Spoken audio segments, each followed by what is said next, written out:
2026 সালে দাঁড়িয়ে 2 বছরের পুরনো ফোন স্যামসাংয়ের S24 FE কতটা ভ্যালু ফর মানি অফার করছে আজকে সেটাই দেখব। প্রথমত এই ফোনটার পেছনে গ্লাস বডি ডিজাইন, সামনে কর্নিং গরিলা গ্লাস ভিক্টাস প্লাসের মতো প্রোটেকশন, এমনকি যে ফ্রেমটা রয়েছে সেটাও কিন্তু মেটাল ফ্রেম। সুতরাং ফোনটা নিঃসন্দেহে প্রিমিয়াম ফ্ল্যাগশিপ লেভেলের এক্সপিরিয়েন্স প্রোভাইড করছে। পাশাপাশি এখানে IP68 রেটিংও রয়েছে, অর্থাৎ জলের তলাতেও ইউজ করা যাবে।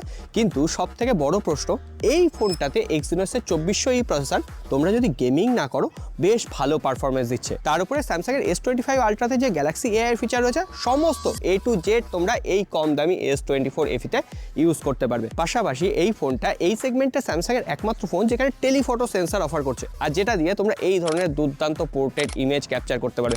উপরন্তু 7 বছরের অপারেটিং সিস্টেম আপডেট, সিকিউরিটি প্যাচ লেভেল আপডেট, মোটামুটি অ্যান্ড্রয়েড 21 পর্যন্ত একদম নিশ্চিন্ত। সুতরাং এই প্রাইস সেগমেন্টে এখনো পর্যন্ত নো ডাউট সব থেকে ভ্যালু ফর মানি স্যামসাংয়ের ফ্ল্যাগশিপ ফোন কিন্তু S24 FE।